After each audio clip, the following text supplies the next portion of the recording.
My channel, Stacy Ace here, and in this video I'm going to be going over the second veil. Some others might refer to this as the fourth dimension. So this is playtime.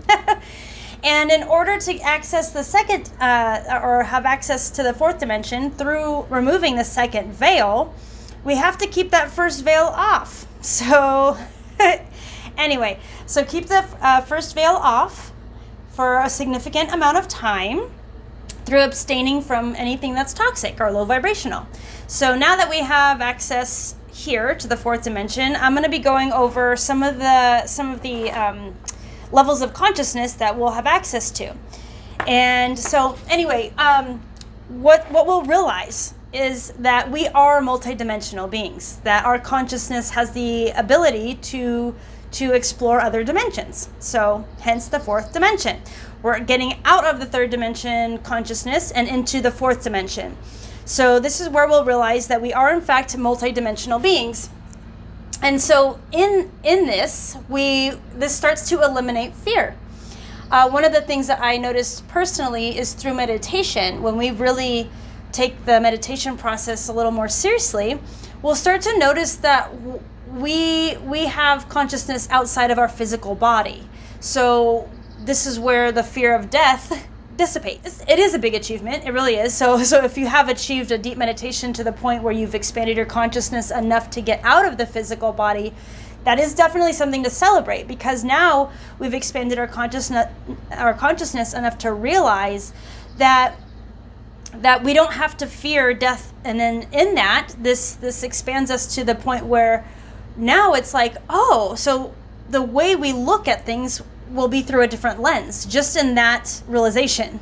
So this is big, and this is something that we don't want to forget, and this is where I made the mistake before, in 2015, when I went back to my old behaviors and put that first veil back on, fear started to creep back in, and anxiety and depression and all of that stuff. So that's why I highly recommend keeping that first veil off for as long as you can, so that you can keep swimming through consciousness and keep lifting more and more veils and play around in your multidimensionality, because that way when you're able to explore more and more and more, this is the more we explore, the more empowered we are.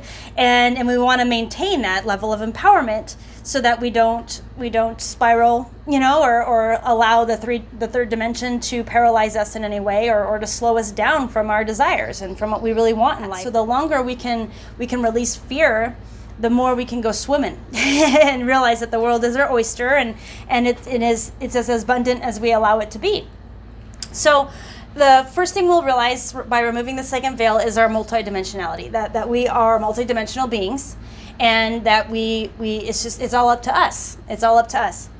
Another thing we'll realize is we'll see more signs and synchronicities. This is also playtime, and this is where we'll actually see this in the third dimension. So what I mean by that is you can go about your day-to-day life. You can go driving on the freeway and go to work and go to the store. Any of your normal activities, this is where we'll start to see signs and synchronicities. So a lot of the times people think of other dimensions as you're going somewhere else. Dimensions are just layers of our reality and our conscious awareness within this reality. So if we're living in unconsciously, that's in the third dimension usually. But then the more conscious we are, then now we have access to the fourth dimension, and then we become more conscious, then we're in the fifth dimension. So you're still walking around the same planet Earth, So that's just one way to look at it. It's just adding a different perspective. It's adding more and more perspective, and with more perspective, we have more empowerment. We're more empowered. So definitely associate awareness with empowerment, because it's very true. And so the closer we are to source, then the closer we are to that feeling of inspiration and energy. So the more tapped in we are, this is an indicator that we're in a high vibration. So usually when you start to see signs and synchronicities, this is also your guides. This can be. And I also call it glitching the matrix, because it's like, ooh. So it becomes like, life's a video game, and life is a game. Earth is just, the way I see it, is it's a school. It's a school and it's a game. and just have fun. This is inviting us to have fun with it, rather than taking things so seriously.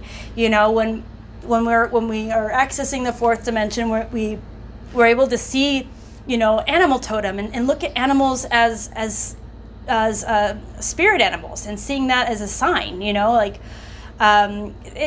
invites that childlike curiosity and wonder and imagination, and the more we play with that, the better it is for our spirit, the better it is for our lives.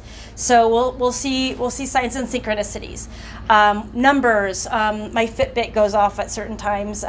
We'll see 444 or 1111 or 222, and then it almost becomes like a haunting sometimes. Like the higher vibration we're in, the more we'll see these numbers, and it gets to a point where it's like, this is getting scary but kind of cool, like this number's haunting me. It's a lot of fun. And just a little side note that 666 is not the mark of the beast. It's nothing to be afraid of. In fact, it's a good number.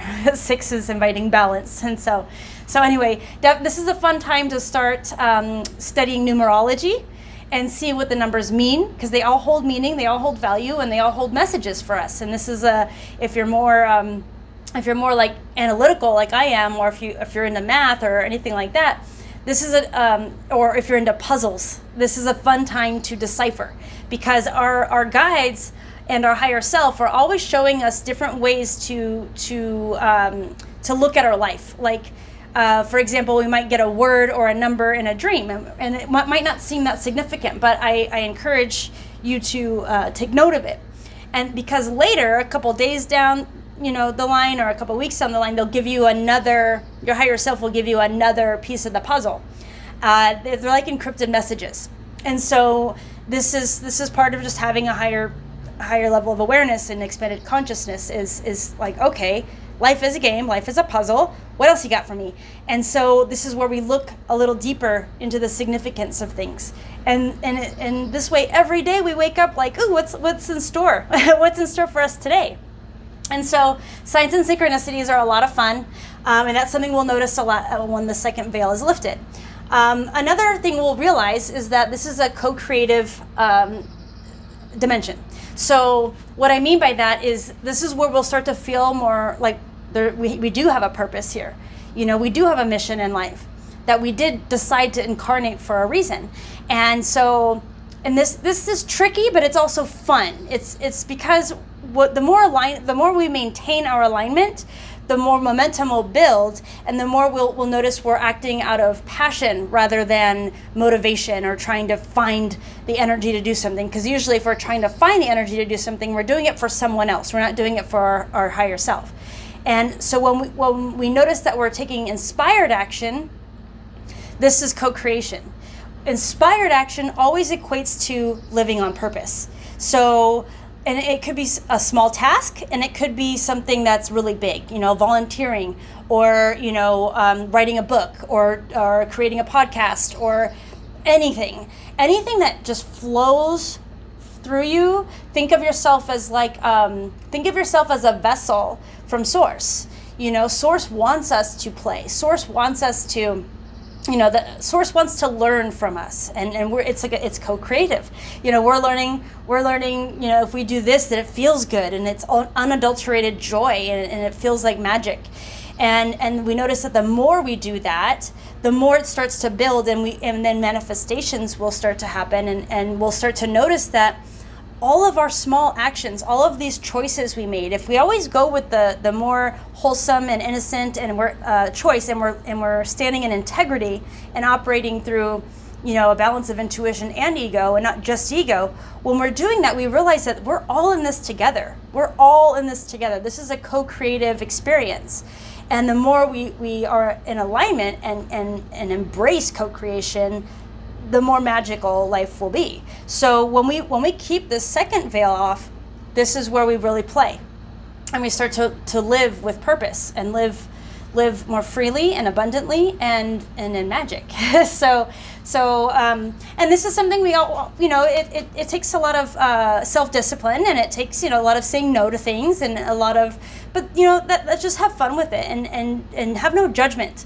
Try to release judgment from yourself. If I notice from week to week, I can sense myself getting out of alignment. Don't judge yourself. Have compassion for yourself, and just ask for guidance, and look around and see, okay, what can I had too much sugar this week. Maybe that's why I'm feeling off. Or, I partook in something that maybe wasn't the best for me, or I spent, some time binge watching a show. Because when we binge watch something, that can lower our vibration. Even though it's interesting and it's juicy, it can over time become toxic. And because the universe doesn't like complacency, it doesn't like stagnant energy. So the more we move around, the more we feel rewarded. So the universe will always reward us when we are playing, when we're doing some sort of wholesome activity, when we're learning and we're engaged in something that's unadulterated joy. So yes, we'll feel like we're living with purpose, and in that, this is where we'll start to receive what's known as downloads. So we'll receive downloads from our higher self, or from the universe, or from source, or from wherever you want to imagine it. We receive these people call them epiphanies, like boom, like a bucket of information just plopped on our head, and it pertains to whatever we're working on in our life. We'll get this download, and it's so much information, and sometimes it's just a little moment of clarity, and then other times it's like, whoa, oh my gosh, this is amazing. I just got an invention. I just thought of an invention, or I just thought of a cool app, or I just thought of a cool blog idea, or whatever it is, or a cool vacation to take, and it excites you, and there's layers of it, and you want to just talk about it, and you're just jazzed about it. That's a download, and a lot of the times we get that through meditation, but we'll also get it in the shower. We'll get it while we're driving. We'll get it on a walk. We'll get it in a dream. In our dream state, this is where our subconscious is playing around, and it could be in the astral plane, or this is where our consciousness leaves our body and goes playing. And so we'll come back with ideas. We'll come back with juicy ideas. And those are known as downloads. And this is part of the co-creation process. When we receive a download, absolutely act on it. Document it at the very least. Because it could be part of an encrypted message that goes to something else that your higher self wants you to embark on later. And so this is where I get tripped up. I get so excited about that. I'm like, I want to take action right now, but sometimes we don't have the tools or the wisdom or the access to certain things just yet. So this is where, I call it the hanged man energy, or the red light energy, where our guides will be like, hold on. We have more information to give to you, but we'll give it to you a little down the line when circumstances change. And so this is a wonderful feeling, because we'll be in hanged man for a little bit, and we'll feel like, I feel like I'm getting stagnant. So it just means keep busy and start to embrace more of a feminine energy. So what I mean by that is masculine energy wants to take action all the time, but feminine energy is all about self-care, and it's about taking a bubble bath, and it's about go get a facial, go get a haircut, go take a walk or a stroll in the park, or do those types of activities that you're still doing something, but it doesn't have to be like money making. It doesn't have to be super, aggressive, or don't go hunting. It's more about the gathering. So that's what I think of as like, okay, if I don't know what to do about the situation, have compassion for yourself. Don't act yet. It's not time. It's not time to act. And it's fun to realize that there's always ebbs and flows with all this. There's always going to be time to take action, and time, I think of warrior, and then I think of empress, like go take action. And it's just about having that balance. There's going to be those ebbs and flows. And that's why it's good to document, and then document how you feel. And this is where it's really good to listen to your intuition, because if, let's say, you're prompted to go take action on something and you get a little cringy, it's like, then it's not time to take action. But then another prompt to like go get a pedicure might come up, or go take a hot bath, or whatever. That'll come up, and like, that sounds really good. Then do it. And it's like, okay. Yeah. And then while you're doing that, you might have another idea. So it's just about this is where we can really start to exercise using our emotions as a compass. You know, are we feeling expanded or contracted when we're prompted with certain ideas? And this is why it's important to go into hermit mode too, because sometimes when we get so caught up in the happenings of the world and the happenings of our social circles, it's harder to listen to our intuition, because we're going with our ego. Well, this is what we're supposed to do, or this is what I'm programmed to do, or this is what everyone else is doing, and that's following the herd, and that's not necessarily going with what your higher self or what your spirit wants. We really want to tap into our spirit and you know, just use that exercise of, am I contracted or expanded with what I'm prompted to? Do I really want to go to this event, or do I want to just stay home and read a book, or do I want to do this or that? So we want to practice listening to our intuition more than our ego, you know, because later we'll just think ourselves later. So the other thing is meditation and dreams. There's always going to be information here, intelligence, higher intelligence, and so we have access to the greater realms, you know, through meditation, but we also do through dreams. Some people just don't like to meditate, and that's totally fine. There's different forms of meditation that people don't even think about. You know, just be present. Being present, sit and breathe on a park bench. Just, you know, whatever it is, just sit still and observe your thoughts. You know, and do the best you could do. And you don't have to. To access this fourth dimension, you don't have to be a big meditator. You know, it's not for everybody. But I would encourage practicing different things, and then if it doesn't work for you, it doesn't work for you. But there's other ways to go about it. You know, I heard recently one of my coaches was talking about his wife. She hates meditation, but she loves. She just discovered that she likes working with water, and so there's other sacred mediums. You know, there's other ways, you know, to have access to other realms.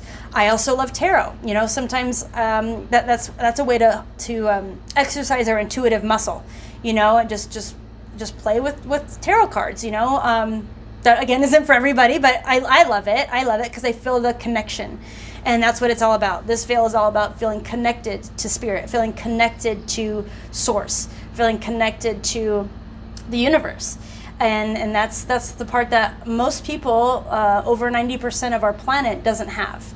Even if they think they do, that first veil is usually on, and they're not realizing, they're not putting the two together. That's if basically, put it this way: if you're depressed or anxious, you're disconnected. That's what I learned the hard way. That the more we feel depressed, anxious, or fearful, the less connected we are from source. So if we feel any of those things, then we want to practice taking that first veil off, and then start creeping into the fourth dimension through taking that second veil off. And there's all different ways. Breath work is a big one. Breath work kind of dissolves the ego. And so breath work really helps access. So maybe not meditate, but use breath work and look into different exercises there. There's coaches that do just that. And so anyway, dreams, definitely keep a dream journal or a meditation journal, because we'll get lots of downloads that way. We'll get insights, epiphanies, ideas, and so it's playtime. So anyway, I hope you enjoyed this video. And I hope you got some tips as to how to have access to the fourth dimension. And this is something you can access every day, and it's a lot of fun, because this is where life becomes a video game. So I hope you enjoy it. Don't forget to like, subscribe, and comment. All right, thank you so much. See you on the next video. Bye.